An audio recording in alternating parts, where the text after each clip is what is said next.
Assalamualaikum warahmatullahi wabarakatuh. Perkenalkan, kami dari kelompok 3 yang beranggotakan 3 orang, yaitu Puspita Sari, Obi Sugare, dan Arida Sinta. Di sini kami akan menjelaskan materi tentang radiasi gelombang elektromagnetik. Baik, langsung saja kita masuk ke poin pertama, yaitu sifat gelombang elektromagnetik. Yang pertama, nilai maksimum dan minimum medan magnet dan medan listrik terjadi pada waktu dan tempat yang sama. Yang kedua, pola penjalaran medan magnetik tegak lurus dengan arah rambat gelombang sehingga merupakan gelombang transversal. Yang ketiga, dapat mengalami pemantulan, pembiasan, interferensi, difraksi, dan polarisasi. Yang keempat, tidak dipengaruhi oleh medan listrik dan magnet karena tidak memiliki muatan. Yang kelima, kecepatan merambat di ruang hampa 3x10⁸ m/s. Spektrum gelombang elektromagnetik. Ada 7 spektrum dalam gelombang elektromagnetik. Tiap-tiap spektrum memiliki frekuensi dan panjang gelombang yang berbeda. 1. Gelombang radio. Gelombang elektromagnetik dalam radio terbilang panjang dan rentang frekuensinya rendah. Panjang gelombang radio antara 0,3 sampai 600 meter dengan rentang frekuensi sekitar 5x10⁵ Hz sampai 10⁹ Hz. 2. Gelombang mikro. Frekuensi gelombang mikro berkisar 10⁵ Hz hingga 3x10⁻11 Hz. Adapun rentang panjang gelombang mikro yaitu 10⁻³ meter hingga 0,3 meter. Gelombang mikro bisa dilihat di oven microwave. 3. Sinar inframerah. Gelombang inframerah memiliki panjang gelombang lebih pendek tetapi frekuensinya tinggi jika dibandingkan gelombang mikro. Sinar inframerah dikenal sebagai gelombang panas yang panjangnya berkisar 8x10⁻⁷ meter hingga 10⁻³ meter.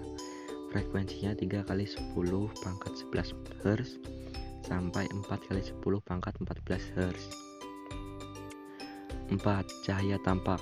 Cahaya tampak adalah gelombang elektromagnetik yang dapat terlihat oleh mata kita, seperti merah, jingga, kuning, hijau, biru, nila, dan ungu.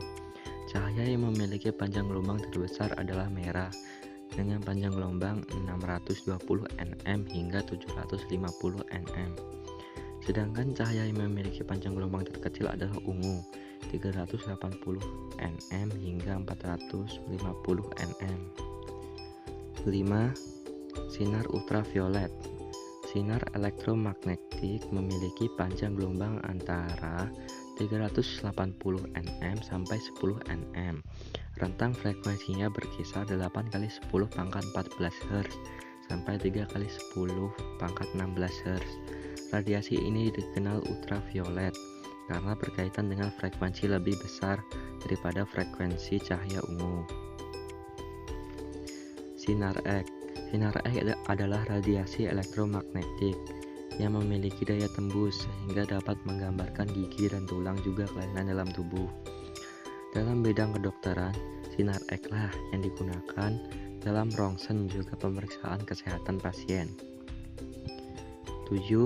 Sinar gamma. Sinar gamma merupakan jenis elektromagnetik selanjutnya dengan gelombang terpendek dan frekuensi terbesar dibandingkan gelombang elektromagnetik lainnya. Panjangnya berkisar 0,6x10⁻⁻14 meter hingga 10⁻⁻10 meter, sedangkan frekuensinya berada di 3x10⁻8 Hz hingga 5x10⁻22 Hz. Contoh pemanfaatan gelombang elektromagnetik.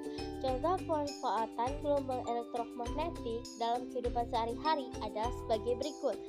Yang pertama, gelombang radio digunakan untuk komunikasi radio dan teleskop. Yang kedua, gelombang mikro Gelombang mikro untuk komunikasi radar microwave. Penggunaan gelombang mikro untuk radar dapat mendeteksi kedudukan pesawat terbang. Yang ketiga, inframerah. Inframerah berguna untuk foto inframerah remote control. Yang keempat, sinar tampak Nejiku Ibinu berguna untuk fotosintesis pada tumbuhan. Yang kelima, ultraviolet. Ultraviolet untuk menentukan kandungan suatu bahan digunakan pada lampu neon. Yang keenam, sinar X. Sinar X mendeteksi organ-organ tubuh bagian dalam, mengambil gambar tubuh, analisis struktur kristal. Yang ketujuh atau yang terakhir, sinar gamma untuk mengecek keretakan hasil pengelasan logam untuk membunuh sel kanker. Demikian materi yang dapat kami sampaikan. Kurang lebihnya kami mohon maaf dan terima kasih kepada teman-teman yang sudah menyimak videonya. Akhir kata kami ucapkan wassalamualaikum warahmatullahi wabarakatuh.